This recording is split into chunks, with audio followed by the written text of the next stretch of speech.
Eu não deveria ter aberto aquela porta. O que vi lá dentro me faz não dormir há 3 semanas. A cada pingo de chuva, o mesmo som, as mesmas pegadas, o mesmo rosto. Um tormento perpétuo que me consome em cada vigília. Uma sombra gélida que se recusa a se dissipar sob a luz do dia. Uma presença que se tornou a própria essência do meu medo.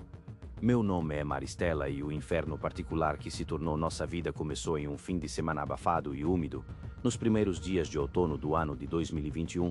quando Jusara, Clyde e eu, 3 amigas que buscavam um propósito em meio à rotina exaustiva da cidade, decidimos que era hora de enfrentar o passado, de confrontar as memórias dolorosas que pairavam sobre o sítio São João, uma propriedade isolada, quase esquecida nas entranhas do interior paulista, que havia pertencido ao falecido marido de Clyde.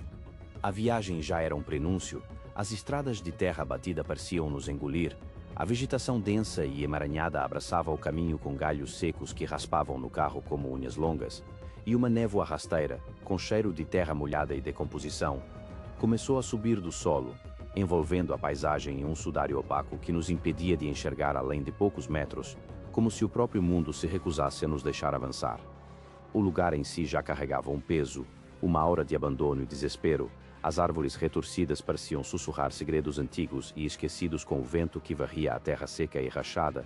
e o silêncio era tão denso que quase podíamos senti-lo sufocar a pouca coragem que ainda teimava em resistir em nossos corações, uma casa antiga, com telhas corroídas pelo tempo e janelas vazias que pareciam olhos ocos, sem vida, observando-nos com uma frieza que transpassava a carne, sugando qualquer vestígio de calor de nossos corpos fatigados, e o cheiro de mofo e poeira antiga era quase palpável, um abraço fétido que nos recebia. O ar lá dentro era denso, pesado, impregnado de um aroma rançoso de madeira apodrecida e umidade estagnada, como se cada partícula de poeira carregasse a memória de algo terrível, de uma tristeza profunda, de um sofrimento agudo que havia se solidificado entre aquelas paredes centenárias, e as sombras dançavam de forma estranha, alongando-se e encolhendo-se com a luz fraca que tentava, sem sucesso, penetrar os vidros empoeirados e embaçados, criando ilusões de movimento nos cantos mais escuros dos cômodos. Nós tínhamos a ingênua intenção de limpar, de arejar, de exorcizar o luto e o abandono que se acumulavam ali como uma camada espessa de esquecimento, mas mal sabíamos que estávamos, na verdade, abrindo uma porta para algo muito mais antigo, algo faminto, algo que não queria ser esquecido, algo que aguardava pacientemente por novas presenças, por novos hóspedes que pudessem sentir sua dor. A noite chegou rápido, arrastando consigo um manto de escuridão quase total, um negrume denso que engoliu as últimas brasas do entardecer, e o canto estridente dos grilos lá fora parecia abafar o bater incessante e ansioso dos nossos corações, enquanto nos preparávamos para dormir em colchões improvisados, vencidas pelo cansaço físico e pela sensação persistente de estarmos sendo observadas por algo que não conseguíamos ver, mas que nos sentia, que nos farejava em cada canto da casa. Então, no meio do silêncio sepulcral que dominava a propriedade, um som seco, inconfundível, cortou o ar estagnado, um par de palmas, lentas, espaçadas, vazias, ressoando com uma estranha precisão, vindo distintamente do quintal, um som que fez cada pelo do meu corpo se arrepiar, um arrepio gélido que começou na nuca e desceu pela espinha. Eu parei. Prendi a respiração. Escutei com cada fibra do meu ser. O silêncio voltou, denso, pesado, mas a sensação de que algo estava ali, espreitando, nos observando com uma paciência sinistra, era palpável. As palmas se repetiram, agora um pouco mais próximas, o som mais alto e nítido, cortando a quietude opressiva da noite como um bisturi afiado, um som que gelou meu sangue nas veias, ecoando pelo quintal escuro, um som oco, quase abafado, como se viesse de mãos úmidas e finas, palmas vazias, destituídas de vida, e a cada batida sentíamos um arrepio diferente, um frio que subia pela espinha e se espalhava por nossos corpos, uma sensação inegável de que não estávamos sozinhas, que algo nos observava das sombras densas que a noite havia pintado ao redor da casa, uma escuridão que parecia se mover por conta própria.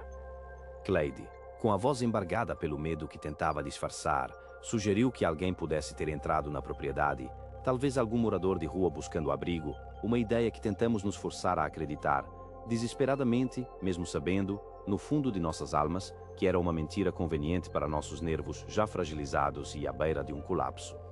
Jusara, a mais impulsiva de nós, pegou a lanterna de forma hesitante, a luz trêmula em suas mãos, E caminhou até a porta dos fundos, o feixe de luz dançando nervosamente sobre a grama alta e as árvores retorcidas, expondo por breves instantes a desolação do quintal, mas o local estava deserto, sem qualquer sinal de vida. Apenas o vento balançava levemente os galhos secos, criando sombras grotescas que parecem se mover por conta própria, formando figuras distorcidas na parede, e um cheiro estranho de terra molhada e algo mais, algo pútrido, adocicado, pairava no ar, um odor que nos fez recuar, engolindo em seco a saliva amarga do medo. Voltamos para dentro, tentando racionalizar, atribuir a sons da casa velha se assentando, a galhos secos batendo na janela, a qualquer coisa que não fosse o terror sobrenatural que começava a se instalar de forma permanente em nossos peitos. Mas a trégua durou pouco, uma breve ilusão de segurança que se desfez em estilhaços. Desligou-se sozinha em um clique seco e audível,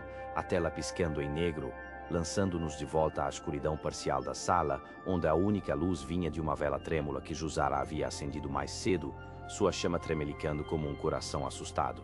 Logo depois, um estrondo, um baque seco e violento, e então portas batendo no andar de cima, uma após a outra, em uma sequência aterrorizante e rítmica, com uma violência que fez a casa inteira tremer, reverberando em nossos ossos, como se alguém estivesse correndo desesperadamente pelos cômodos vazios, perseguindo ou sendo perseguido. E o eco de cada impacto reverberava em nossos ouvidos, martelando em nossa mente a certeza aterrorizante de que não era o vento, não era a estrutura velha rangendo, era algo mais, algo que se movia com intenção e propósito macabro.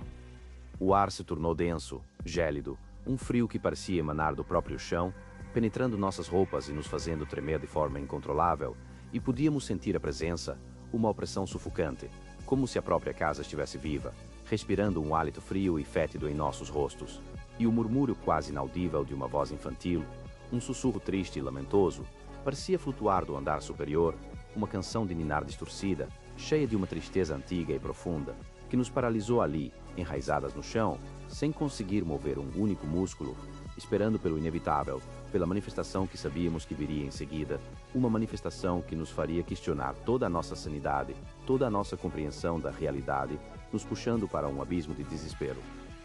O terror atingiu um novo patamar de intensidade, de uma forma tão visceral que eu podia sentir a pele subir pela minha garganta, quando um som de pingos molhados começou a ecoar do corredor escuro que levava aos quartos, um som que se tornava mais distinto e perturbador a cada segundo, batendo no chão de madeira empoeirado, pequenas, delicadas, inconfundivelmente infantis, como se uma criança tivesse acabado de sair de algum lugar encharcado e estivesse caminhando em direção à sala, deixando um rastro gélido e úmido no caminho, um convite macabro para o desconhecido. Cada pegada era um choque, um novo golpe em nossa já frágil sanidade, e o cheiro de mofo e água parada, de algo que estava submerso por tempo demais, se intensificava, sufocando-nos, preenchendo nossos pulmões com um ar pesado e fétido, enquanto o rastro úmido se estendia, sem pressa, com uma lentidão agonizante, até a entrada da sala, parando ali, bem na escuridão parcial onde o feixe da lanterna mal alcançava, criando uma antecipação agonizante do que viria a seguir,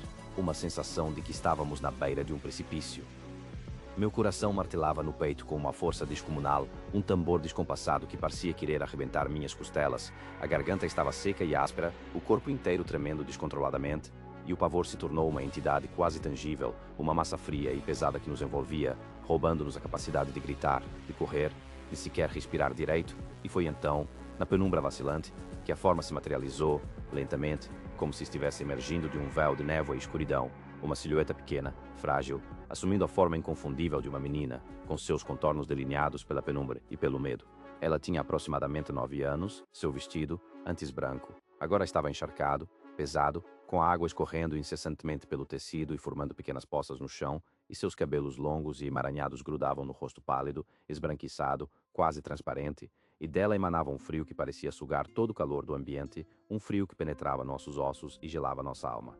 O que mais nos aterrorizou, o que gravou aquela imagem em nossas mentes para sempre, foram os olhos dela, completamente negros, buracos vazios e abissais, que não refletiam nenhuma luz, apenas absorviam tudo, fixos em nós com uma intensidade perturbadora, sem pupilas, sem íris, apenas trevas infinitas que pareciam sugar a alma, um olhar que carregava consigo uma dor e uma maldade ancestrais, um sofrimento de éons. E o silêncio que se seguiu à sua aparição foi o mais aterrorizante de todos, um silêncio carregado de pavor puro, onde nem mesmo um sussurro ousava romper a tensão sufocante, o único som sendo o dos nossos corações batendo descontroladamente e a água pingando do vestido dela. Nós não conseguimos suportar. O grito preso na garganta finalmente rompeu. Uma explosão de terror desesperado, um som animalesco que parecia vir das profundezas de nossas almas, e em um movimento sincronizado, sem pensar, sem olhar para trás, corremos, tropeçando uma na outra, em direção à porta da frente, para longe daquele olhar abissal, para longe daquele frio mortal, para longe daquele frio mortal, para longe daquela presença que havia se manifestado, rompendo a barreira tênue entre a vida e a morte, deixando para trás apenas a escuridão e o eco de uma canção de ninar que agora parecia vir de dentro de nossas próprias cabeças. Uma promessa macabra e inescapável de que ela nos encontraria novamente, onde quer que estivéssemos, um canto de sereia para a perdição. Fugimos daquele inferno com o pouco de sanidade que nos restava, as pernas bambas, os músculos doloridos, os pulmões ardendo como se tivessem sido expostos ao fogo, sem olhar para trás. Os gritos dela e os nossos, ainda ecoando em nossos ouvidos, a imagem dos olhos negros gravada a ferro e fogo em nossas retinas, uma marca indelével de terror que jamais se apagaria. Corremos sem rumo pela estrada de terra batida, sob a lua pálida que parecia nos julgar com seu brilho frio e indiferente, até avistarmos a luz fraca de uma casa vizinha, uma pequena chama de esperança em meio ao terror absoluto que nos consumia, uma promessa de refúgio. Foi ali, em meio ao pânico desenfreado, às lágrimas incontroláveis e ao sombrio que a casa guardava, uma lenda local sussurrada com medo, um segredo que pesava sobre a terra como uma maldição antiga.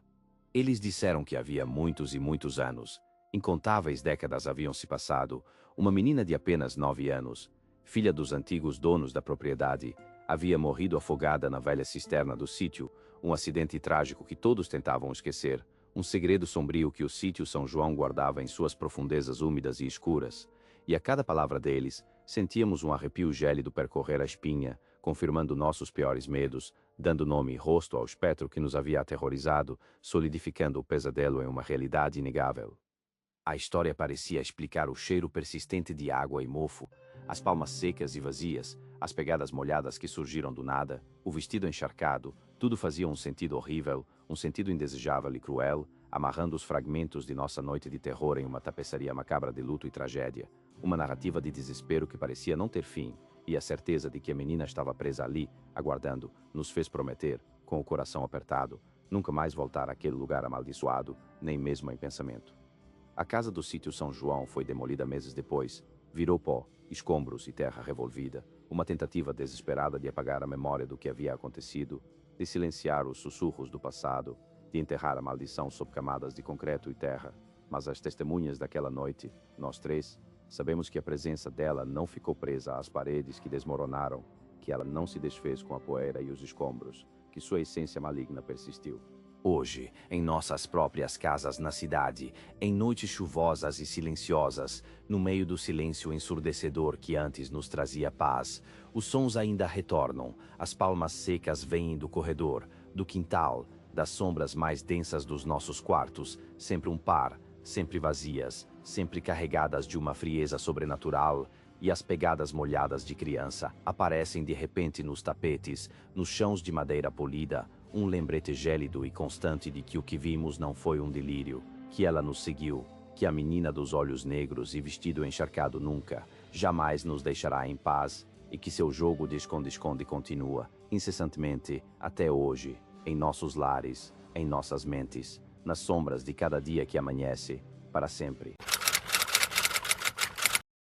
Eu não deveria ter aceitado aquele serviço. Aquele cheiro denso e pegajoso, o odor doce e pútrido que se infiltrava em cada tábua, em cada fresta, ainda me persegue nos sonhos mais profundos, nos instantes de escuridão mais absoluta, quando a mente trai a razão e o terror assume o controle, transformando a quietude em uma sinfonia de angústia e a penumbra em um palco para sombras dançantes, incansáveis.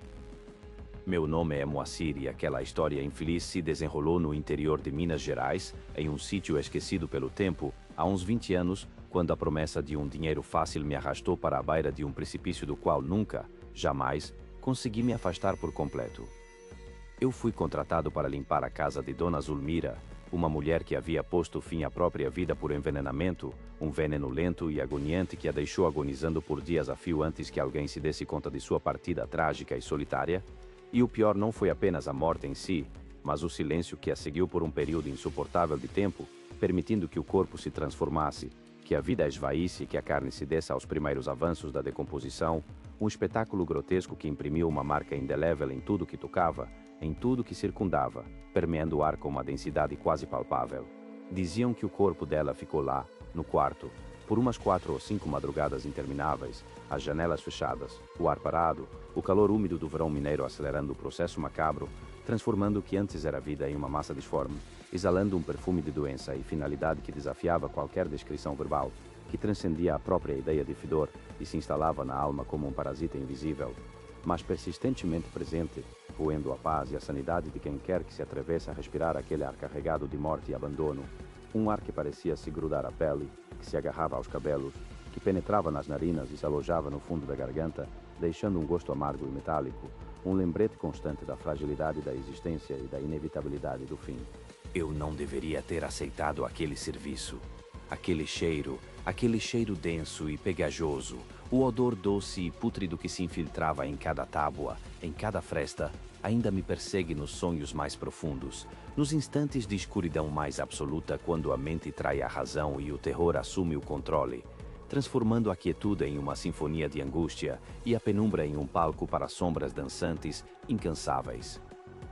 Meu nome é Moacir e aquela história infeliz se desenrolou no interior de Minas Gerais, em um sítio esquecido pelo tempo, há uns 20 anos, quando a promessa de um dinheiro fácil me arrastou para a beira de um precipício do qual nunca, jamais, consegui me afastar por completo.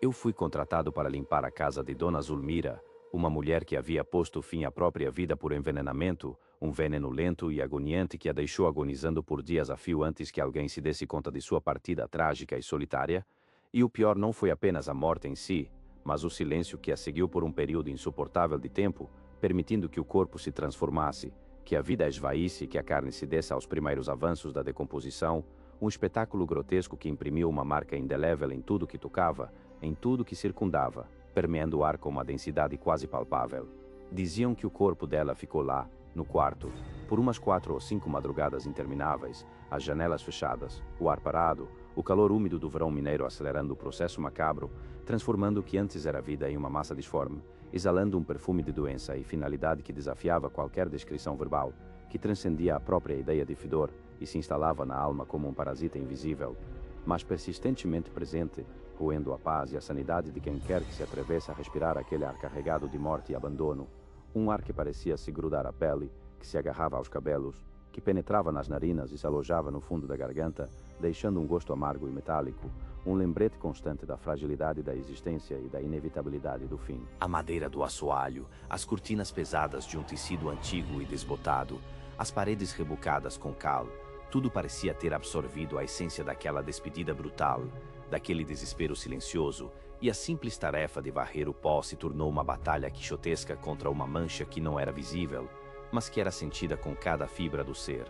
Uma limpeza profunda que exigia não apenas esforço físico, mas uma resistência psíquica para suportar o peso daquele ambiente tão intensamente saturado de dor e de uma presença que parecia se recusar a abandonar o lugar, a presença espectral de uma agonia recém-finda, mas ainda vibrante no espaço. Noite após noite, eu esfreguei, eu arejei, eu tentei de tudo para exorcizar aquele miasma que se entranhava na própria estrutura da casa, mas era como tentar apagar a sombra de uma montanha, uma luta perdida antes mesmo de começar, uma batalha contra algo que não era físico, mas que possuía uma realidade perturbadora, uma solidez quase tátil, e após dias de labuta incessante, com o sol a pino, sob o suor que escorria e salgava os lábios, decidi que precisaria pernoitar ali, na casa limpa, ou ao menos menos suja, para sentir se o cheiro voltava, se a atmosfera se acalmava, um erro colossal que selaria meu destino com correntes invisíveis e me amarraria para sempre àquela memória torturante, uma decisão impensada que abriria as portas para um terror que nem mesmo o mais fértil dos pesadelos conseguiria conceber em sua plenitude gélida. A noite caiu pesada, sem nuvens, as estrelas parecendo alfinetes de gelo espetados em um veludo escuro e infinito, e o silêncio do campo se tornou uma entidade viva, opressora, capaz de sufocar qualquer resquício de coragem ou de paz que ainda pudesse residir em meu peito, um silêncio que não era a ausência de som, mas sim a presença de uma quietude tão profunda que parecia vibrar, a antecipação de algo terrível que se aproximava com uma lentidão sádica, milimétrica, cada segundo se estendendo como uma eternidade de apreensão. Eu me deitei em um colchão improvisado na sala, longe do quarto fatídico, tentando convencer a mim mesmo de que tudo não passava de cansaço, de sugestão, mas a vigília me consumia, os olhos abertos na escuridão impenetrável, cada estalido da madeira velha do assoalho, cada farfalhar de folhas lá fora, cada movimento do vento lá fora transformado em um prenúncio sombrio, um sinal de que eu não estava sozinho, de que algo mais habitava aqueles cômodos vazios, um hóspede indesejado e invisível, cujos passos não podiam ser ouvidos, mas cuja presença era sentida como um frio que se irradiava dos ossos, penetrando na medula e fazendo os dentes rangerem em uma dança involuntária, quase incontrolável, de pavor. Foi então que ele começou, um som quase imperceptível a princípio, um lamento suave e ritmado, um choro que parecia vir de dezenas de metros abaixo de mim, de algum abismo insondável, mas que se tornava cada vez mais claro, mais angustiante, um pranto infantil misturado a um desespero adulto, um choro que vinha do vão sob o assoalho, daquela escuridão úmida e fria que se estendia sob a casa, sustentada por estacas, gastas pelo tempo e pela chuva, um som que gelava a alma e que fazia cada pelo do corpo se eriçar em uma repulsa atávica, uma resposta primordial ao medo mais puro, mais dilacerante, aquele tipo de som que anuncia que você está prestes a descobrir que o mundo não é como você pensa, que a realidade tem vaus, e que alguns deles, uma vez erguidos, revelam abismos que não podem ser fechados novamente jamais. A madeira do assoalho, as cortinas pesadas de um tecido antigo e desbotado, as paredes rebocadas com cal, tudo parecia ter absorvido a essência daquela despedida brutal, daquele desespero silencioso, e a simples tarefa de varrer o pó se tornou uma batalha quixotesca contra uma mancha que não era visível, mas que era sentida com cada fibra do ser.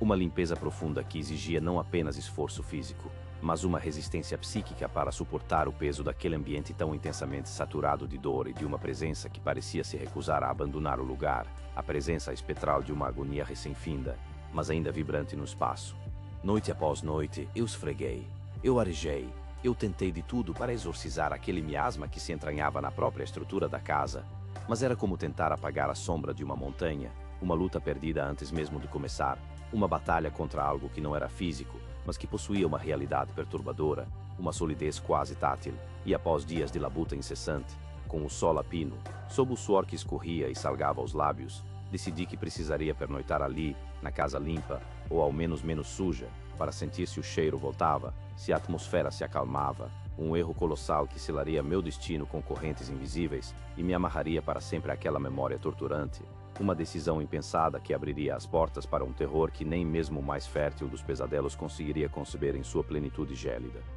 A noite caiu pesada, sem nuvens, as estrelas parecendo alfinetes de gelo espetados em um veludo escuro e infinito, e o silêncio do campo se tornou uma entidade viva, opressora, capaz de sufocar qualquer resquício de coragem ou de paz que ainda pudesse residir em meu peito, um silêncio que não era a ausência de som, mas sim a presença de uma quietude tão profunda que parecia vibrar, a antecipação de algo terrível que se aproximava com uma lentidão sádica, milimétrica, cada segundo se estendendo como uma eternidade de apreensão. Eu me deitei em um colchão improvisado na sala, longe do quarto fatídico, tentando convencer a mim mesmo de que tudo não passava de cansaço, de sugestão, mas a vigília me consumia, os olhos abertos na escuridão impenetrável, cada estalido da madeira velha do assoalho, cada farfalhar de folhas lá fora, cada movimento do vento lá fora transformado em um prenúncio sombrio, um sinal de que eu não estava sozinho, de que algo mais habitava aqueles cômodos vazios, um hóspede indesejado e invisível, cujos passos não podiam ser ouvidos, mas cuja presença era sentida como um frio que se irradiava dos ossos, penetrando na medula e fazendo os dentes rangerem em uma dança involuntária, quase incontrolável, de pavor. Foi então que ele começou, um som quase imperceptível a princípio, um lamento suave e ritmado, um choro que parecia vir de dezenas de metros abaixo de mim, de algum abismo insondável, mas que se tornava cada vez mais claro, mais angustiante, um pranto infantil misturado a um desespero adulto, um choro que vinha do vão sob o assoalho, daquela escuridão úmida e fria que se estendia sob a casa, sustentada por estacas, gastas pelo tempo e pela chuva, um som que gelava a alma e que fazia cada pelo do corpo se eriçar em uma repulsa atávica, uma resposta primordial ao medo mais puro, mais dilacerante, aquele tipo de som que anuncia que você está prestes a descobrir que o mundo não é como você pensa, que a realidade tem vaus, e que alguns deles, uma vez erguidos, revelam abismos que não podem ser fechados novamente jamais. Eu não deveria ter aberto aquela porta de curral naquele dia. Nunca. O que se desenrolou diante dos meus olhos me persegue. Suas garras frias apertam minha garganta em cada sombra, em cada estalo da noite, me negando o sono, roubando a paz que um dia eu jurei possuir. Meu nome é Aldirley, e o que vou contar aconteceu na fazenda Santa Teresa, no interior de Minas Gerais, em maio de 1998, um ano que tatuou o medo em minha alma, gravando com tinta indelével. Eu era o capataz, responsável por tudo ali, pelos bois, pelas pastagens, pela vida que pulsava sob o sol inclemente daquele rincão esquecido, mas nada, absolutamente nada em meus longos anos de lida com a terra e com os animais me preparou para a cena que me aguardava ao amanhecer de um dia que prometia ser comum, mais um na rotina incessante da fazenda. A bruma ainda beijava o pasto com seu hálito úmido e gelado quando meus olhos capturaram o impossível, uma visão que desafiava a lógica, que zombava da sanidade de qualquer um que ousasse testemunhá-la. 3 novilhas, cada uma delas, não mais que bezerros desmamados, marchando em um círculo perfeito, quase desenhado a compasso, um espetáculo de geometria macabra que se movia, incessantemente, em sentido anti-horário, com uma precisão hipnótica que congelava o sangue nas veias, seus passos cadenciados sobre a terra orvalhada, repetitivos, monótonos, uma dança de morte que já parecia eterna mesmo no instante em que a descobri, seus focinhos baixos, seus olhos vidrados, completamente alheias ao mundo exterior, ignorando a grama fresca que se estendia ao redor, a água cristalina no bebedouro, o chamado insistente e agudo dos outros animais que, curiosos e inquietos, observavam a cena de longe, suas cabeças inclinadas em um misto de confusão e pavor primordial. Eu parei. Escutei. Nada. Apenas o som suave e ritmado dos cascos batendo no chão, um som oco, quase um lamento, que parecia vir de lugar nenhum e de todas as partes ao mesmo tempo, um eco de algo muito, muito antigo, muito maligno, que havia se enraizado naquele solo, que havia despertado e agora, com uma fome silenciosa e implacável,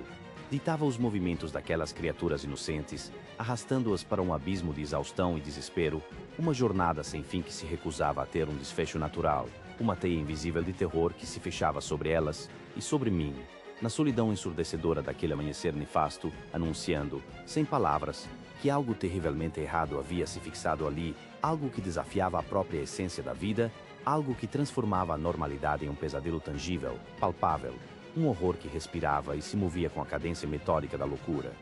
O sol subiu, impiedoso, castigando a terra e aqueles animais condenados, e com ele, uma mudança ainda mais sinistra se manifestou, um detalhe perturbador que fez cada pelo do meu corpo se arrepiar em um alarme primal, um aviso de que o que eu via era muito mais profundo do que um mero comportamento estranho. Era uma anomalia, uma perversão da natureza que exalava um odor quase sulfúrico de terror. Um calor anormal começou a emanar do centro daquele círculo perfeito, não o calor familiar do solo aquecido, mas uma quentura estranha, densa, que parecia carregar consigo uma aura de doença, de podridão invisível, uma emanação que distorcia o ar ao redor, fazendo-o vibrar como um espelho d'água sob o impacto de uma pedra, e a terra ali, bem no meio daquele inferno particular, parecia, eu juro por Deus, parecia respirar, um movimento sutil, um pulsar lento e rítmico, como se um pulmão gigantesco e subterrâneo inspirasse e expirasse sob a fina camada de capim resquido, um movimento que acompanhava a cadência macabra das novilhas, como se a terra e os animais estivessem ligados em uma síncope de agonia silenciosa, de um sofrimento que transcendia a compreensão humana. Eu tentei intervir. Gritei. Chamei. Corri para dentro do círculo, mas minhas tentativas foram inúteis. Minhas mãos, por mais que empurrassem, por mais que tentassem desviar uma delas, encontravam uma resistência fantasmagórica, uma força invisível que mantinha os animais presos àquele traçado demoníaco, uma determinação cega, animalesca, que não respondia a instintos básicos de sobrevivência, que desdenhava da fome, da sede, da exaustão que já começava a marcar seus corpos com o selo da morte iminente. Os olhos delas, antes vívidos e curiosos, agora estavam opacos, vazios, fixos em um ponto além da realidade que eu conhecia, perdidos em um labirinto de sofrimento que só elas podiam ver. Seus mugidos se tornaram lamentos baixos e roucos, quase inaudíveis. A pele delas, antes lustrosa, agora estava pegajosa de suor e poeira. Seus flancos se moviam em um esforço desesperado para puxar o ar que parecia cada vez mais pesado, mais denso, mais carregado de uma tristeza ancestral, de um pavor sem nome. E o cheiro,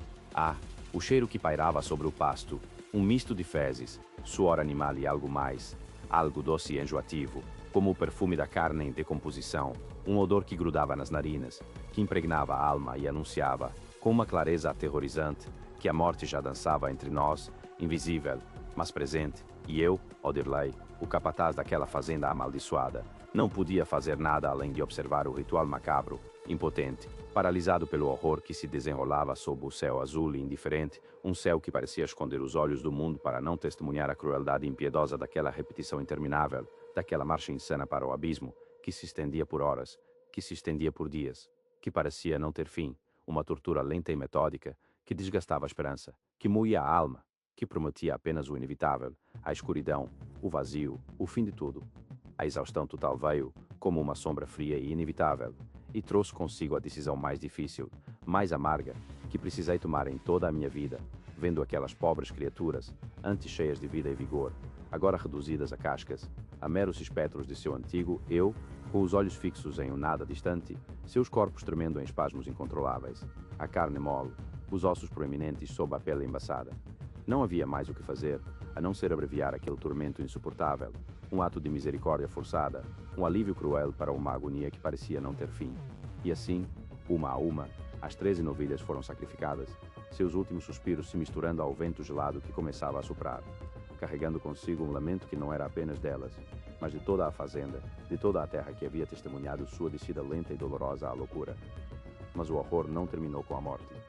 Ah, não. O horror apenas se aprofundou, revelando uma camada de terror ainda mais grotesca, ainda mais inexplicável. Ao examinarmos os corpos, uma descoberta nos gelou até a medula. Cada uma das 13 novilhas, sem exceção, apresentava a vértebra do pescoço, o atlas, que liga a cabeça à coluna, completamente moída, como se tivesse sido triturada por uma força interna e invisível. Uma desintegração macabra que não podia ser explicada por nenhum trauma externo, por nenhuma causa natural que eu conhecesse, uma uniformidade pavorosa que indicava uma violência silenciosa, mas absoluta, vinda de dentro, uma consequência daquele rodar incessante, daquele sacrifício imposto por uma entidade oculta. Pensamos que era o fim, que a paz finalmente retornaria à fazenda Santa Teresa, mas nos enganamos, amargamente nos enganamos. O fenômeno, com uma pontualidade macabra, passou a se repetir anualmente, no mesmo local, na mesma data, como um relógio que marcava o aniversário de uma tragédia esquecida, um eco persistente de um evento nefasto, e a cada maio, a cada maldito maio, o terror voltava, invisível, mas presente, assombrando os pastos, os currais, as almas de todos nós que, de alguma forma, éramos obrigados a presenciar a reencenação daquele pesadelo, a observação silenciosa dos animais, a angústia dos peões, o desespero crescente que nos sufocava em uma névoa de medo, uma prova inegável de que algo muito, muito antigo havia afincado suas raízes naquelas terras, algo que se alimentava de repetição, de sofrimento, de um ciclo que parecia não ter fim. Foi só anos depois, muitos anos depois, que a peça final daquele quebra-cabeça macabro se encaixou, revelando uma verdade tão terrível, tão arrepiante, que fez cada célula do meu corpo gritar em protesto, em uma tentativa desesperada de negar o que meus ouvidos escutavam, o que minha mente começava a processar com uma lentidão dolorosa e inevitável.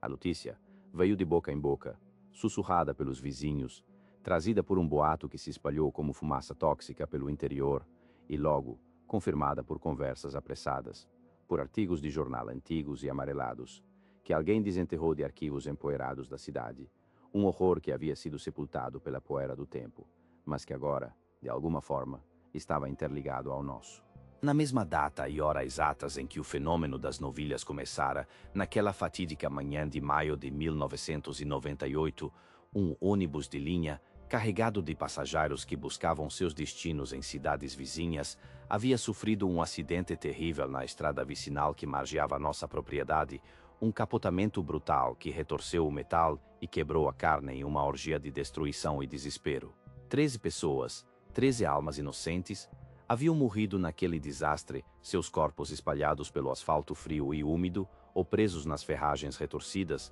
mas antes de sucumbirem à escuridão final, antes de a vida se esvair completamente de seus olhos embaçados pela dor e pelo pânico, cada uma delas, num ato desesperado e instintivo de lutar contra o frio intenso daquela madrugada serrana, havia caminhado em círculos, tropeçando e cambaleando, em uma tentativa fútil de aquecer seus corpos que já estavam sendo invadidos pelo abraço gelado da morte, seus passos arrastados sobre a terra gélida, suas respirações ofegantes se condensando no ar gelado, formando pequenas nuvens de agonia que se dissipavam no vazio, um balé da morte orquestrado pelo desespero e pelo frio, um ritual inconsciente que selaria o destino daquela terra. A agonia daquelas 13 almas, o pânico derradeiro, o desespero congelante, a dor lancinante da morte, tudo isso ficou impresso na terra, como uma tatuagem invisível, um registro espectral daquele sofrimento primordial que jamais se apagaria, uma mancha indelével que se recusava a desaparecer, que exigia uma repetição, um eco eterno de sua tragédia.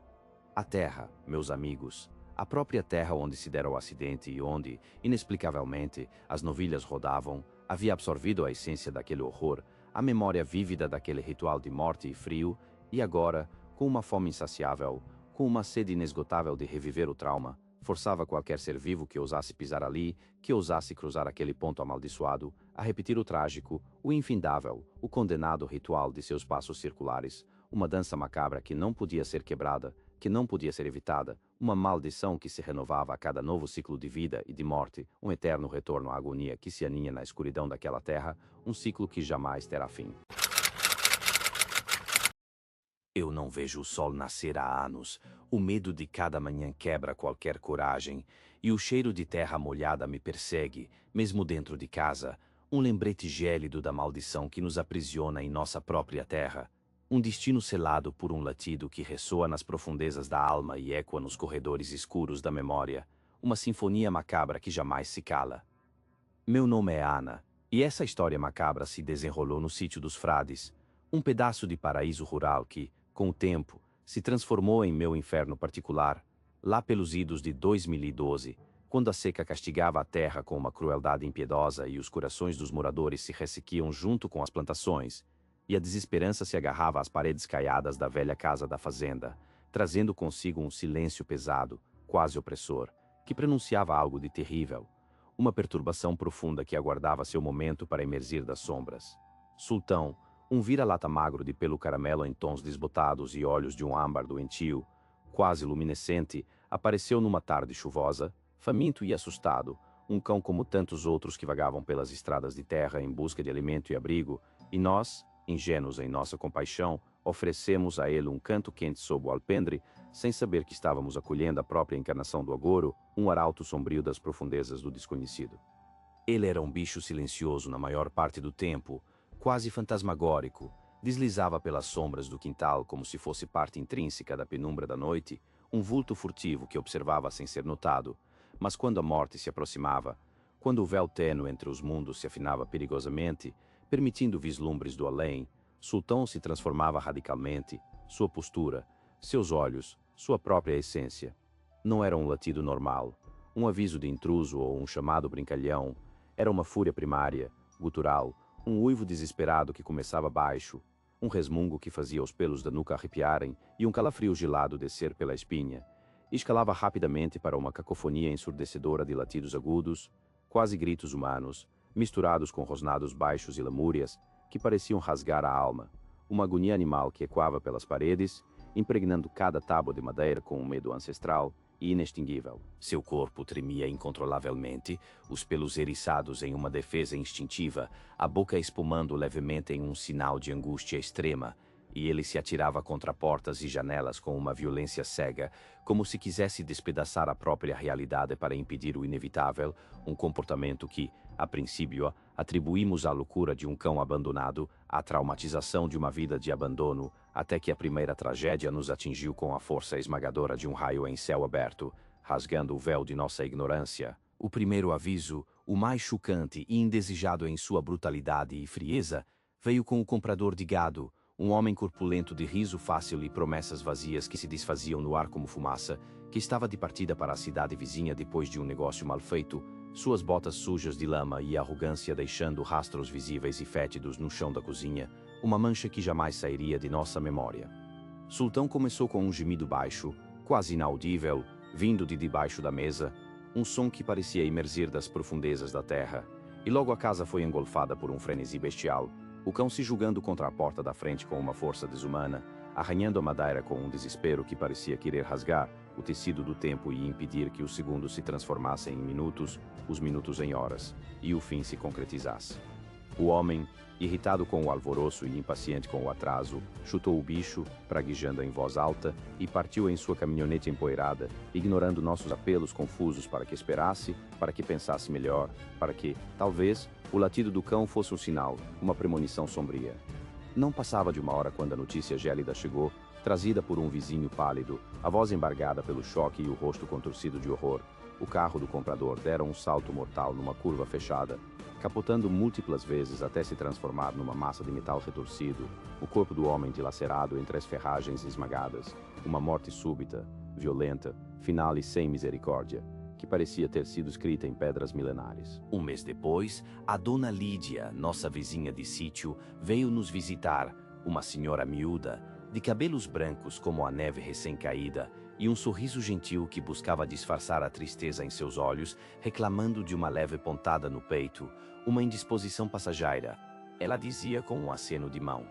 Sultão, que estava calmo até então, de repente levantou a cabeça, as orelhas em alerta, e começou a latir novamente, um som mais contido desta vez, quase um lamento choroso, mas carregado de uma melancolia profunda, apontando para o coração da velha, seus olhos vidrados num ponto que só ele podia ver, e não demorou para que o ataque cardíaco a derrubasse sem aviso. Um sussurro final escapando de seus lábios antes do silêncio sepulcral. Um adeus invisível aos que a amavam. A cada ocorrência, o medo se solidificava, os pelos se arrepiavam, o ar ficava pesado, quase elétrico, carregado de uma energia sinistra, e o latido do sultão não era mais apenas um barulho irritante, era um presságio palpável, uma contagem regressiva cruel para a escuridão que se aproximava de forma imensurável. O vendedor de seguros, que viera oferecer uma pólice nova para a plantação de café, partiu apressadamente, seus papéis amassados sob o braço e o rosto marcado pela pressa, ignorando o uivo agorento de sultão, que, desta vez, parecia chorar lágrimas invisíveis enquanto observava o carro se afastar na estrada de terra empoeirada, apenas para ser encontrado horas depois, irreconhecível, esmagado pela colisão frontal com um caminhão desgovernado que surgira do nada, uma imagem de horror que jamais nos abandonaria. Não podíamos mais ignorar a verdade. Os latidos do sultão eram a voz sibilante do destino, e o sítio, que antes era só paz e tranquilidade, virara um palco de horrores silenciosos, um corredor tenebroso para a morte. O padrão se estabeleceu, cruel e inquestionável em sua repetição implacável, e o sítio dos frades, que antes resplandecia sob o sol dourado do interior, tornou-se um covil de vigília constante, um lugar onde a brisa suave da tarde carregava sussurros de morte e o canto dos pássaros soava como um lamento distante, um prelúdio para a desgraça iminente. Nós, os proprietários, antes pessoas simples e trabalhadoras, cujas vidas giravam em torno da terra e do gado, transformamo-nos em guardiões apavorados, nossos dias e noites ditados pela imprevisibilidade dos avisos do sultão, cada sombra dançando na parede ao menor movimento do vento, cada ruído estranho vindo da mata, cada mudança imperceptível no olhar do cão, nos mergulhava em um poço de angústia fria, uma sensação de pavor que roía as entranhas e não nos dava trégua, transformando a cada segunda em uma eternidade de incerteza. Começamos a impedir, com um desespero quase selvagem e uma força que nunca soubemos que possuíamos, qualquer um de deixar a propriedade se o cão iniciasse seu ritual macabro de latidos e uivos descompassados. Era uma luta contra a razão, contra a liberdade alheia, uma violação de direitos que se justificava apenas pela iminência da morte, mas parecia a única maneira, por mais insana que fosse, de desafiar o destino, de arrancar algumas vidas das garras afiadas da inevitabilidade que nos rondava. Lembro-me claramente de um engenheiro agrônomo, um homem cético de óculos finos e riso desdenhoso que se espalhava pelo ar como veneno, que viera para avaliar a qualidade do solo para uma nova plantação de milho, seus cadernos cheios de anotações e fórmulas que pareciam inócuas diante da verdade sombria que nos esperava. Ele estava com pressa, o sol já se punha, pintando o céu de tons alaranjados e roxos que anunciavam o crepúsculo, e o sultão, sentado na solaira da porta, começou com um rosnado baixo, quase um trovão distante que reverberava no peito, seus olhos fixos na estrada empoeirada que levava para fora do sítio, como se enxergasse o perigo materializado quilômetros à frente. O rosnado se transformou em latidos espaçados, carregados de uma urgência crescente, E o engenheiro, impaciente, tentou contornar o cão, mas Sultão se atirou à sua frente, bloqueando a saída com uma determinação feroz, seus pelos eriçados, seus dentes à mostra, um guardião espectral impedindo a passagem para o abismo da morte. Tentamos explicar, nossas vozes trêmulas e apressadas, sobre a natureza incomum do cão, sobre os avisos, sobre as mortes inexplicáveis, mas ele nos olhou com um desprezo arrogante, pensando que éramos um bando de caipiras supersticiosos e ignorantes, e insistiu em ir embora, seu carro já ligado, o motor ronronando impacientemente como um animal prestes a atacar. Foi então que meu marido, com uma força que eu não sabia que ele possuía, agarrou o homem pelo braço, quase arrastando-o de volta para dentro da casa, a face marcada por um terror primitivo, implorando para que pernoitasse, para que confiasse na nossa loucura, para que, por uma noite sequer, não desafiasse o cão e o que ele representava. O engenheiro, assustado com a nossa intensidade e a selvageria do sultão, e talvez um pouco intrigado pela estranha ferocidade do animal que o confrontava, acabou cedendo, resmungando sobre atrasos e compromissos perdidos, mas permanecendo, cativo, naquela noite silenciosa e tensa, onde cada sombra parecia esconder um perigo mortal. Na manhã seguinte, ao ligarmos a rádio velha da cozinha, uma notícia gélida atravessou o éter, cortando o ar da manhã como uma lâmina afiada. Um acidente terrível na rodovia principal, um engavetamento com múltiplas vítimas fatais, exatamente na rota que o engenheiro teria pego. A cor fugiu de seu rosto, o ceticismo se desfez em um pavor gélido que o envelheceu em segundos, e ele nos olhou, não com raiva ou ressentimento, mas com uma gratidão silenciosa, misturada com o horror da quase morte, um reconhecimento da verdade assustadora que habitava o sultão e o sítio dos frades. A partir daquele dia, o medo nos envolveu como uma mortalha, e o sítio dos frades, antes nossa morada de paz, tornou-se nossa prisão perpétua, protegidos, sim, mas eternamente cativos do dom sombrio do sultão. Cada dia uma nova espera angustiante pelo próximo latido, pelo próximo aviso de que o fim estava espreitando. Anos se arrastaram, pesados e marcados pela sombra invisível da morte, cada dia uma prova palpável da nossa estranha servidão, do nosso papel ambíguo como carcereiros e cativos de um destino que parecia querer nos envolver, até que a velhice finalmente alcançou o sultão, trazendo consigo uma efêmera promessa de libertação. Vimo-lo enfraquecer lentamente, seus olhos âmbar perderem o brilho característico que antes denotava tanto desespero, seu corpo magro se tornara ainda mais frágil e emaciado, e, numa manhã fria de inverno, ele partiu silenciosamente, seu último suspiro um leve tremor em nossos braços, um adeus que parecia carregar consigo o peso de todos os fardos que ele carregara. Um alívio perverso nos invadiu, um fio tênue de esperança de que a maldição teria sido enterrada com ele, que a paz, finalmente, voltaria ao sítio dos frades, que poderíamos voltar a viver sem o peso constante de uma tragédia iminente pairando sobre nossas cabeças como uma nuvem de tempestade. Passaram-se semanas, depois meses, e o silêncio que se seguiu à morte de Sultão foi, a princípio, uma bênção, um bálsamo para as almas cansadas e os nervos em frangalhos, um período de calma que nunca tínhamos conhecido. As visitas voltaram a ser recebidas sem a ansiedade sufocante, as portas e janelas podiam ser abertas sem o medo de um latido furioso que anunciaria o fim de alguém, a vida parecia retomar seu curso natural e despretensioso. Começamos a respirar novamente, a planejar o futuro com uma coragem recém-descoberta, a acreditar que a escuridão havia finalmente se dissipado, que a aura de morte havia se afastado para sempre. Mas a paz, naquele lugar amaldiçoado, era apenas uma ilusão frágil, um véu transparente cobrindo a verdade mais profunda e assustadora que ainda nos aguardava na escuridão. Foi numa noite de lua nova, a escuridão absoluta da fazenda engolindo qualquer resquício de luz, tornando a paisagem indistinguível, que o som retornou, não vindo do quintal, não da soleira da porta, mas de um lugar inatingível, etéreo, que transcendia a própria realidade física. Um latido. Um único latido, distante, abafado, mas inconfundível. O latido do sultão. Um som que ecoava não nos ouvidos, mas na espinha, um calafrio que percorria cada fibra do ser, paralisando a respiração, congelando o sangue nas veias, um pavor tão gélido quanto a própria morte.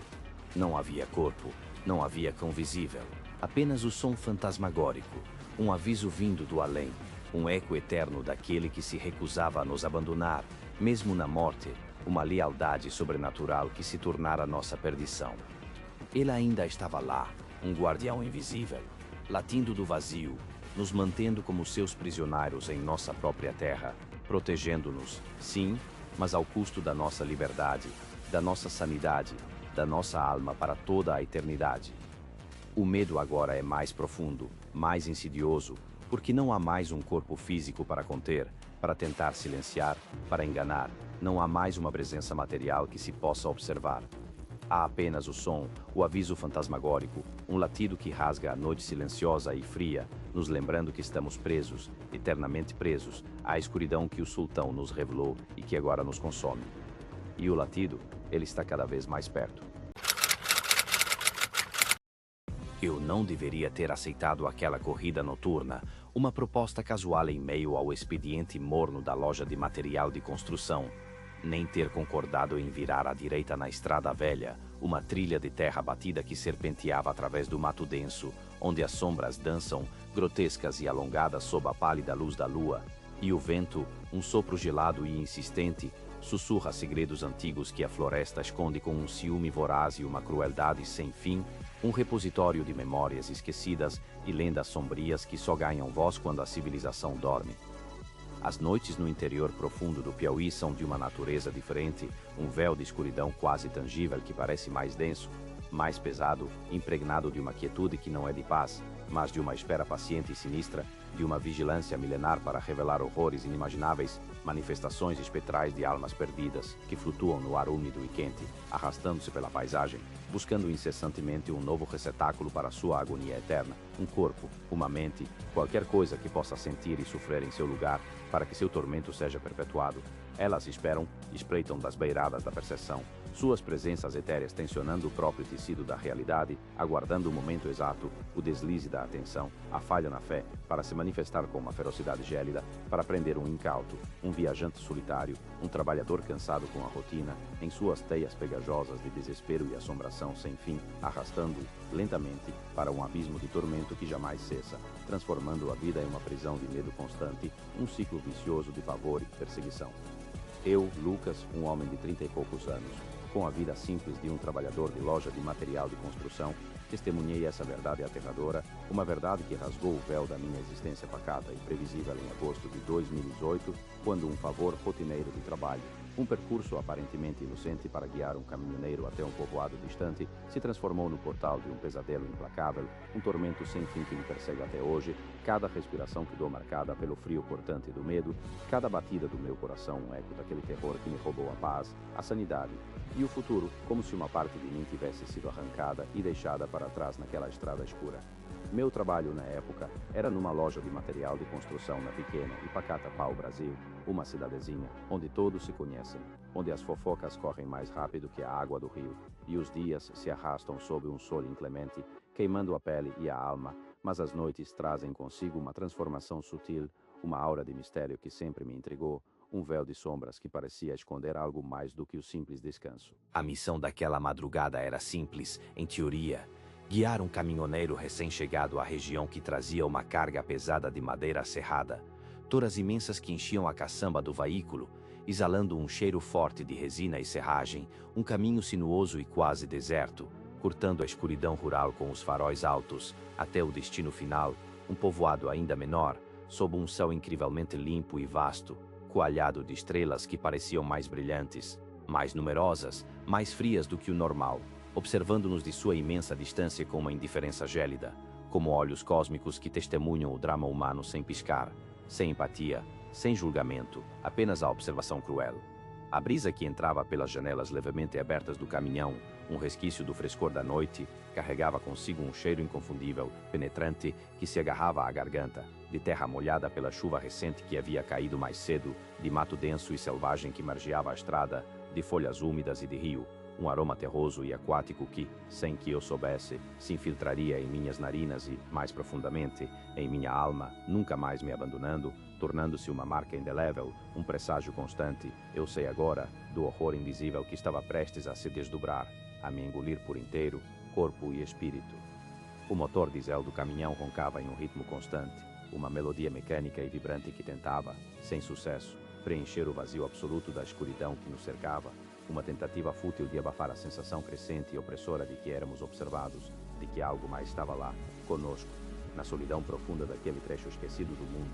Uma presença que pulsava no ar rarefeito da madrugada, invisível, mas palpável, gelada e cada vez mais próxima. Uma expectativa silenciosa que me fazia apertar os punhos e o maxilar. A estrada era de terra batida, um leito esburacado e irregular que fazia o caminhão sacudir violentamente a cada metro percorrido, testando a paciência do motorista e a resistência dos meus próprios ossos. Com a vegetação alta de cada lado formando um túnel verde escuro quase intransponível, uma parede de folhagens e galhos que a luz fraca dos faróis mal conseguia penetrar por completo, criando sombras dançantes e ilusões de vultos a cada curva, um jogo cruel com a mente já exausta pela madrugada fria e a ansiedade crescente.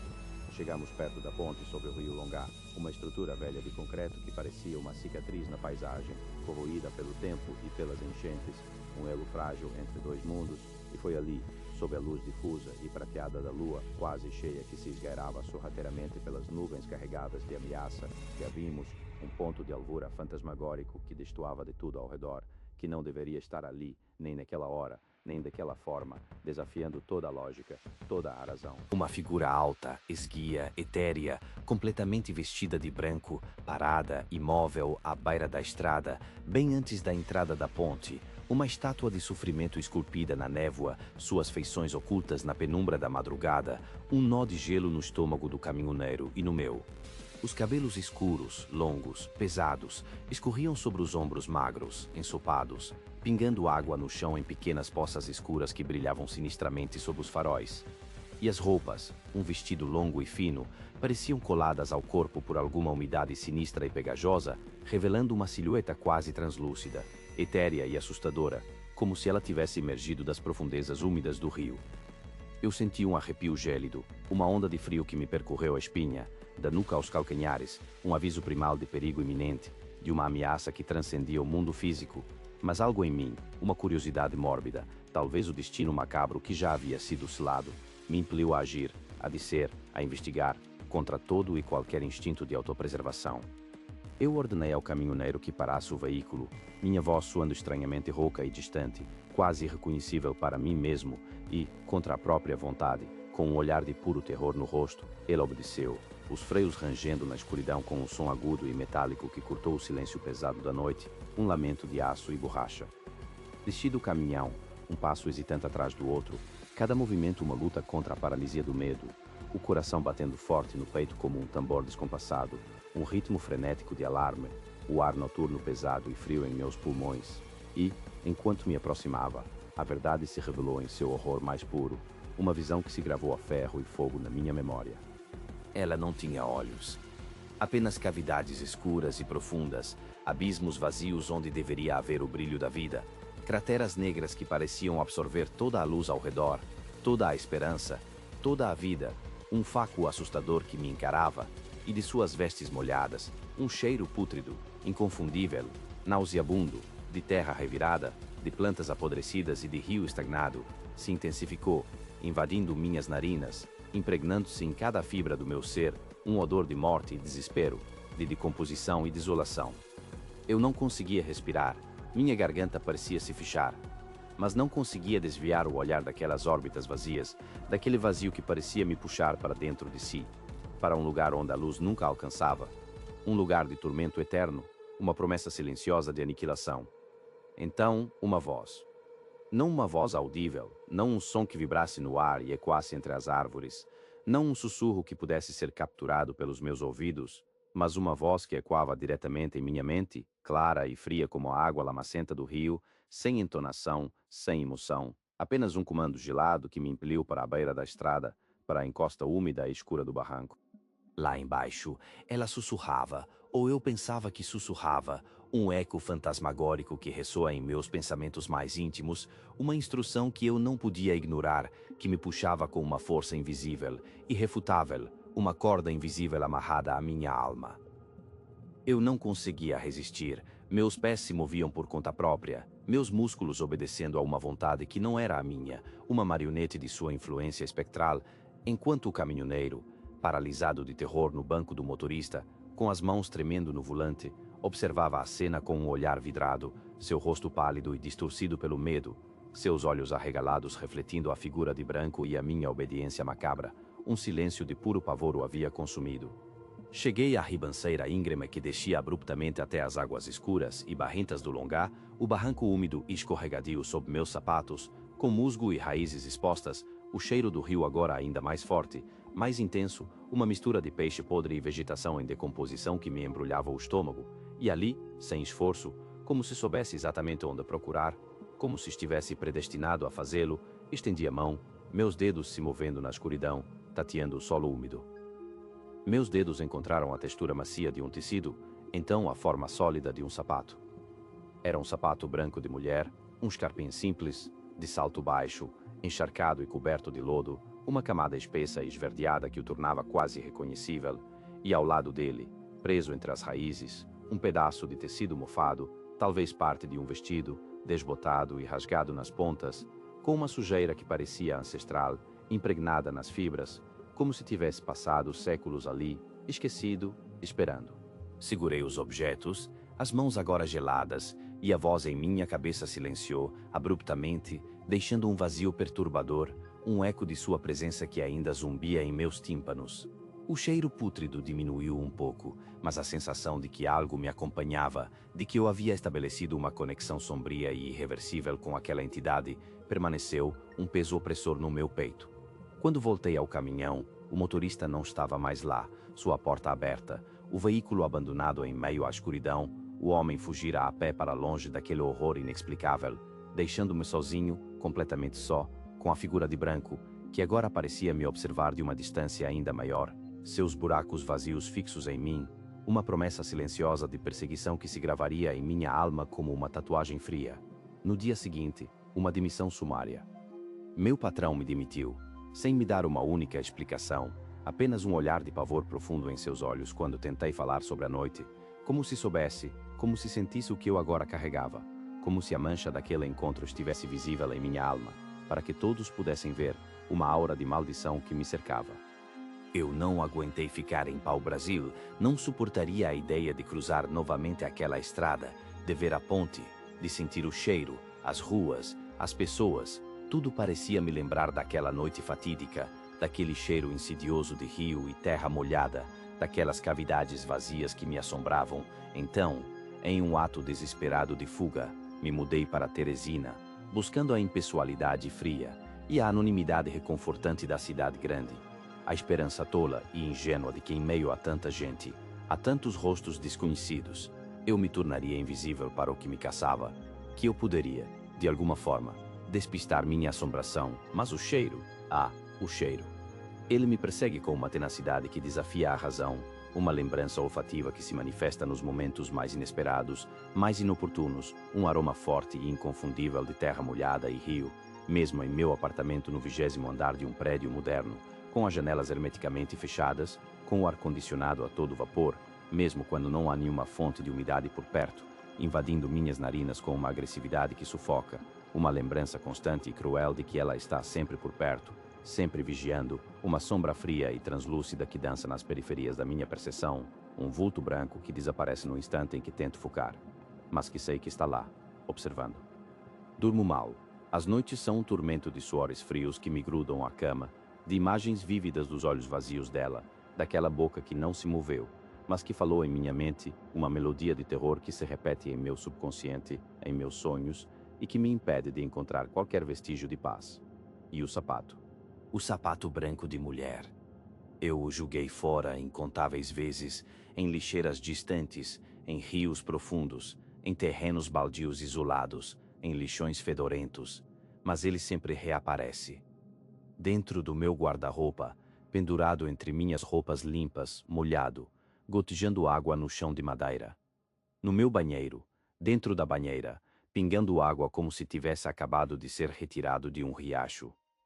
Debaixo da minha cama, coberto de terra fresca e úmida, como se tivesse acabado de ser desenterrado. Sempre no mesmo estado, encharcado, com o mesmo lodo pegajoso, o mesmo cheiro nauseabundo de rio que me atormenta, uma presença constante, um lembrete macabro do meu pacto involuntário.